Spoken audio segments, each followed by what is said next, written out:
Olá, amigas e amigos que visitam o nosso canal com o lápis na mão. Que bom nos reencontrarmos em mais um Estudos Semanais da Doutrina Espírita.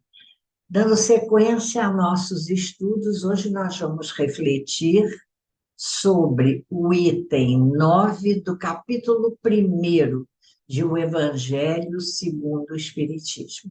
No capítulo 1º, não vim destruir a lei, nas instruções dos Espíritos, nós temos a mensagem assinada por um espírito israelita, assim ele se nomina, com o título de nosso estudo neste dia, A Nova Era.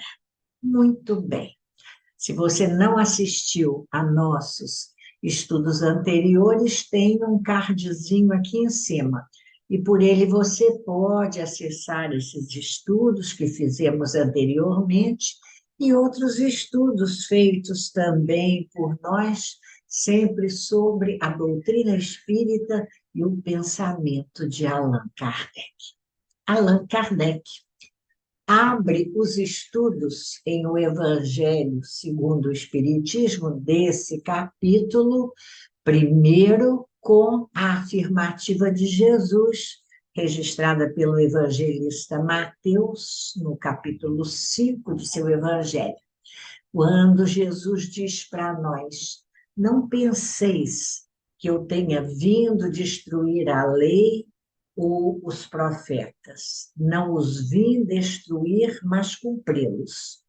Porquanto, em verdade vos digo, que o céu e a terra não passarão, sem que tudo que se acha na lei esteja perfeitamente cumprido, enquanto reste um único iota e um único ponto. Muito bem, não penseis que eu tenha vindo destruir a lei.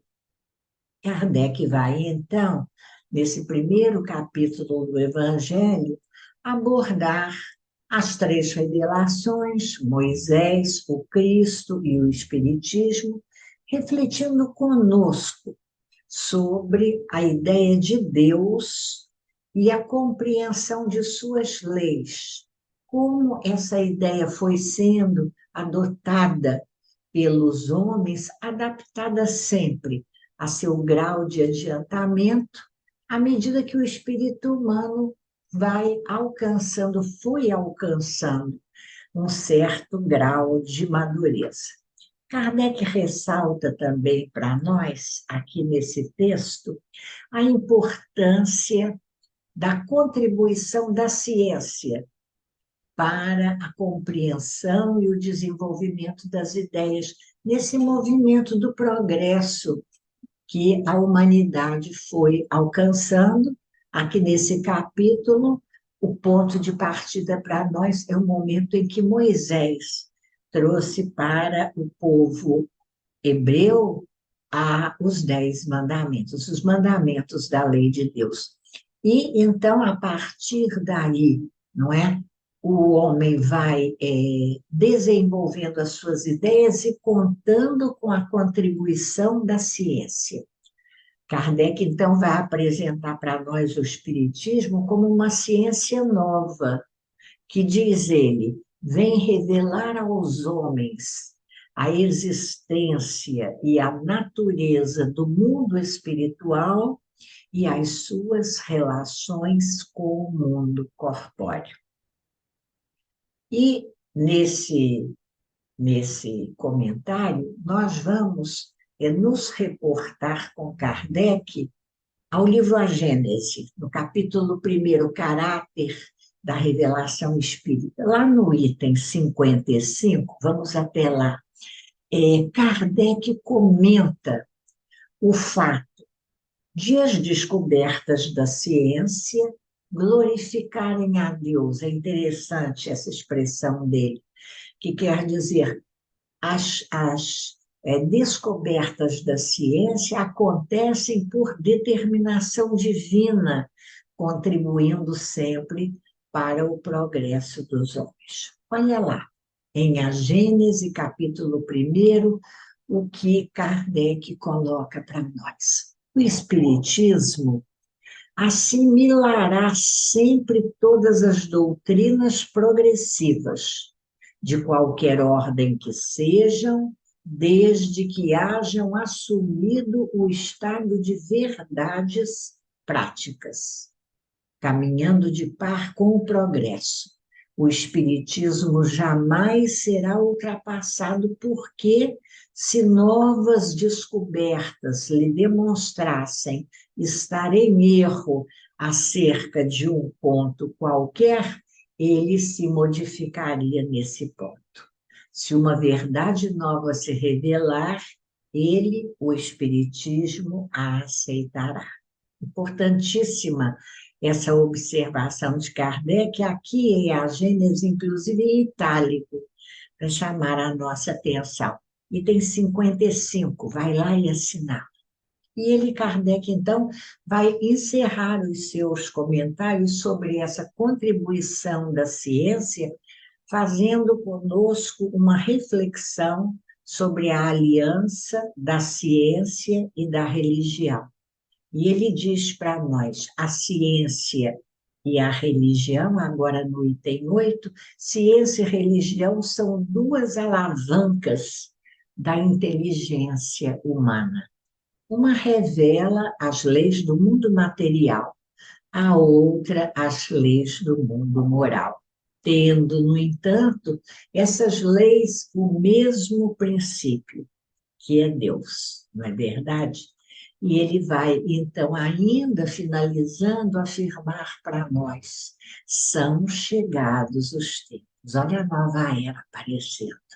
São chegados os tempos em que os ensinamentos do Cristo têm que ser completados, em que o véu intencionalmente lançado sobre algumas partes desse ensino, do ensino do Cristo, tem de ser levantado, em que a ciência, deixando de ser exclusivamente materialista, tem de levar em conta o elemento espiritual. Que importante! A ciência, deixando de ser exclusivamente materialista, tem de levar em conta o elemento espiritual. E a religião, deixando de ignorar as leis orgânicas e imutáveis da matéria, como duas forças que são, apoiando-se uma na outra e marchando combinadas, se prestarão mútuo concurso, ciência e religião. Então, nada mais desmentido pela ciência, a religião adquirirá inabalável poder, porque estará sempre de acordo com a razão, já se lhe não podendo mais opor à irresistível lógica dos fatos. Então, nós vamos ter o quê? Nós vamos ter uma religião que pode ser princípios, ideias compatíveis com os progressos da ciência. Uma ciência contribuindo para o fortalecimento da outra. Mas, olha a observação ainda de Kardec. Após uma elaboração que durou mais de 18 séculos da vinda do Espiritismo, não é? Aqui para nós, chega ela à sua plena realização e vai marcar uma nova era na vida da humanidade. Fáceis são de prever as consequências, diz ele.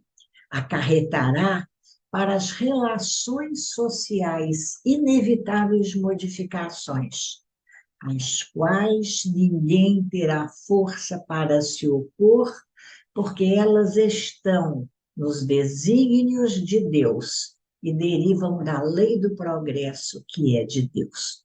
Nós achamos importante, de vez em quando, ler alguns parágrafos das obras mencionadas pela importância de nós conhecermos, refletirmos, meditarmos sobre o pensamento de Kardec.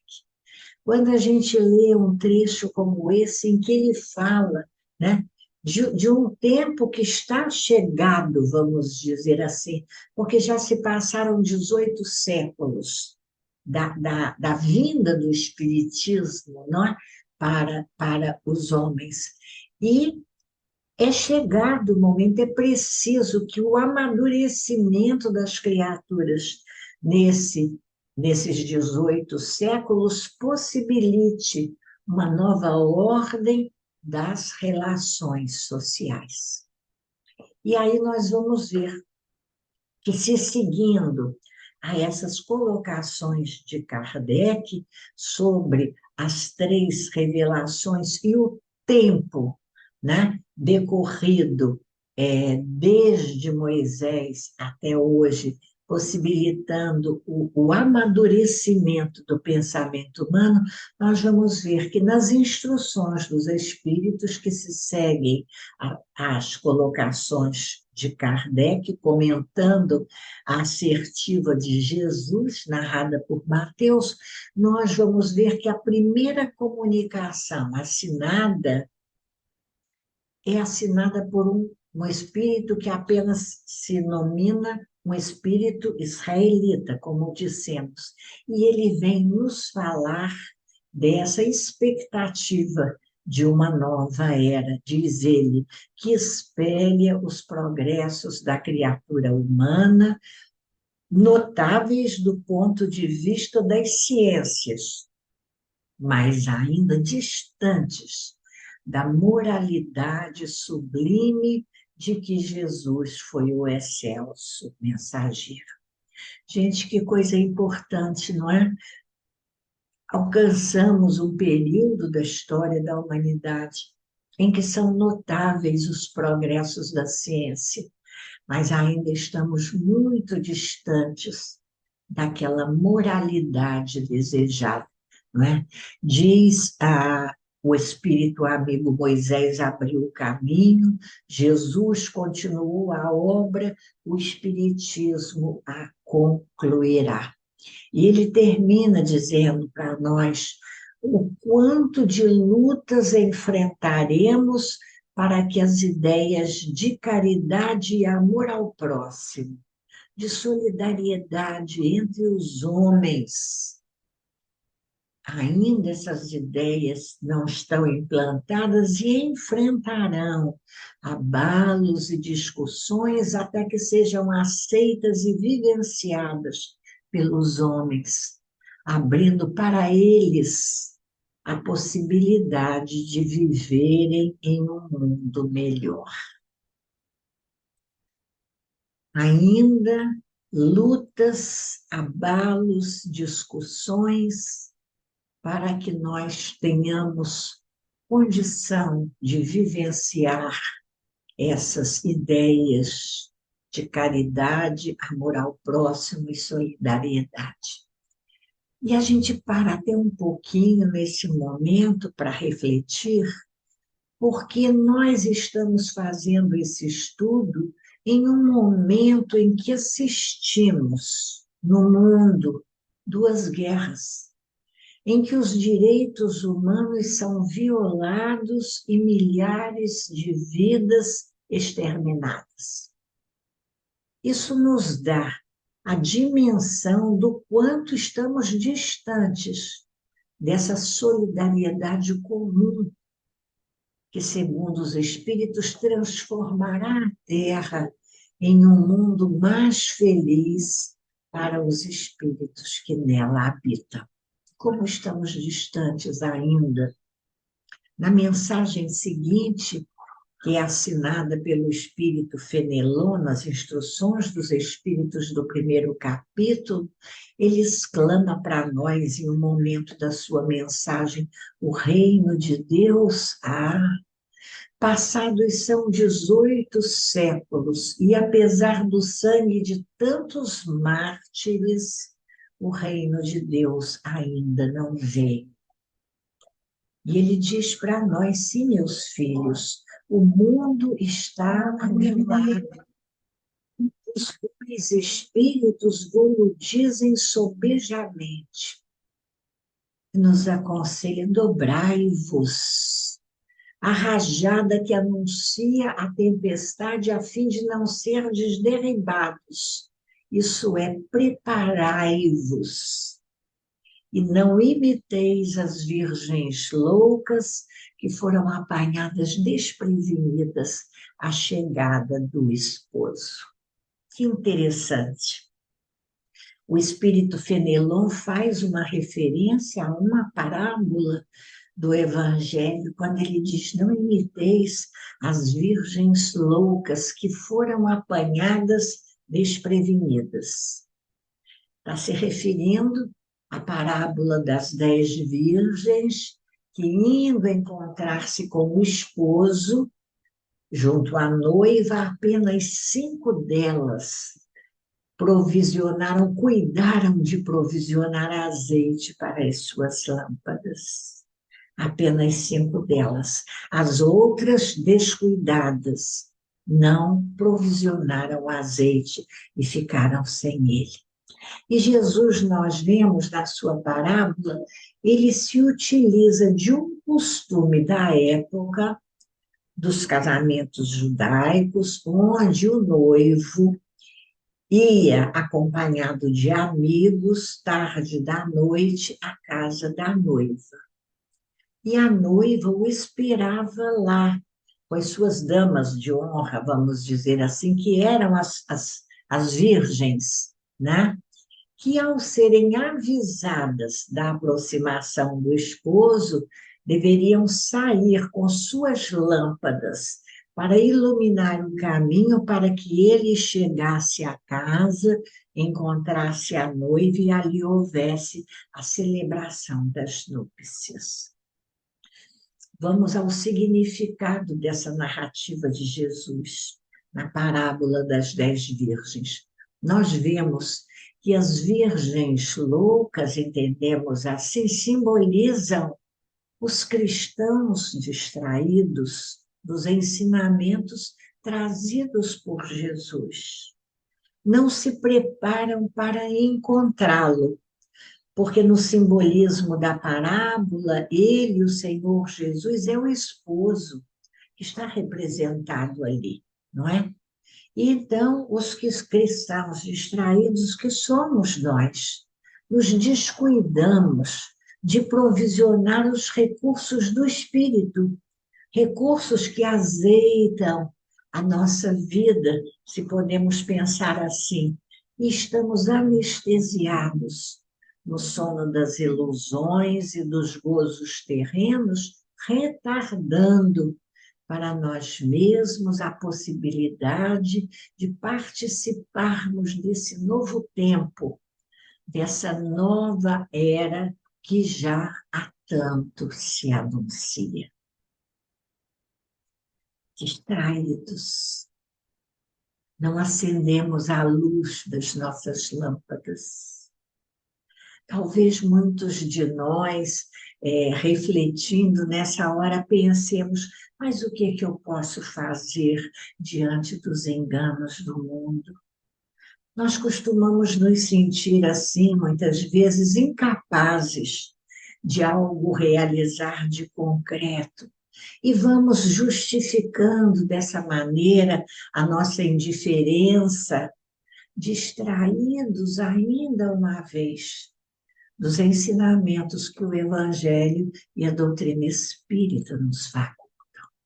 Olha lá, quando a gente vai ao Evangelho segundo o Espiritismo, no capítulo 11º, item 4, nós encontramos a palavra de Jesus comentada por Allan Kardec para nós.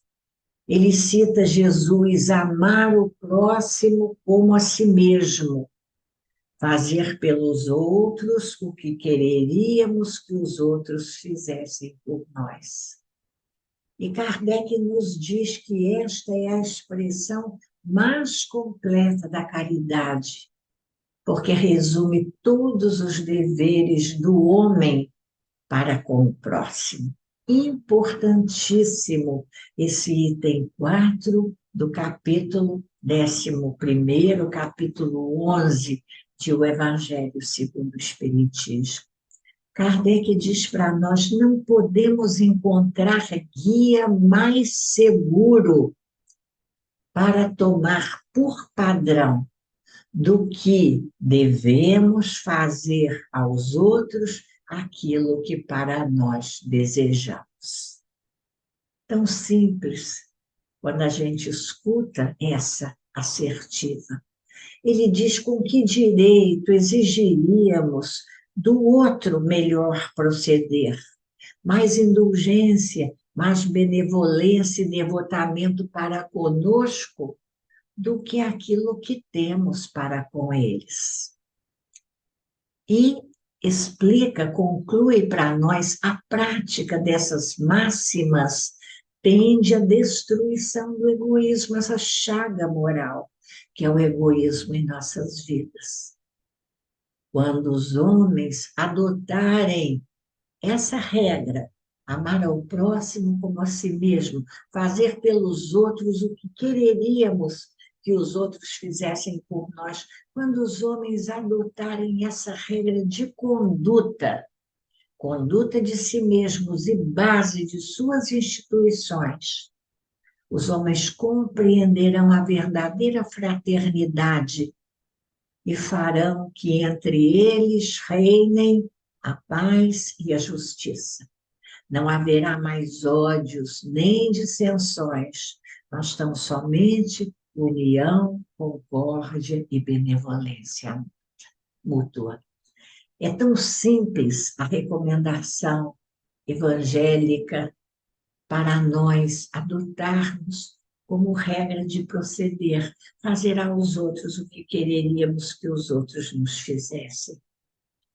A doutrina clareia para nós, simplifica para nós essas ideias de uma ética de proceder, que vai contribuir para a renovação das sociedades terrenas. Lá em O Livro dos Espíritos, na questão 629, quando Kardec pergunta aos espíritos que definição se pode dar da moral, os espíritos respondem de uma maneira tão clara, dizendo: a moral é a regra de bem proceder, isto é, distinguir o bem e o mal, entre o bem e o mal. Funda-se a moral na observância da lei de Deus e o homem procede bem quando tudo faz pelo bem de todos, porque então cumpre a lei de Deus. Lápis na mão. A gente vai lá na questão 629 e olha, e risca, envolve. O homem procede bem quando tudo faz pelo bem de todos. Tudo faz pelo bem de todos. Não é fazer o bem só àqueles que nos fazem bem, nos tratam bem, são nossos amigos, são nossos queridos. Mas, em um capítulo adiante ainda, Kardec vem chamar a nossa atenção em um outro trecho precioso, quando ele diz, associando a ideia de tudo fazer pelo bem de todos, ele inclui nessa proposta o amor aos inimigos, o fazer o bem aos inimigos. Fazer o bem pelo bem de todos, tudo fazer pelo bem de todos, é muito mais do que atender bem aos que são os nossos pares. É fazer o bem, todo o bem possível, àqueles que não comungam conosco os mesmos ideais. Amar os inimigos, diz Kardec para nós,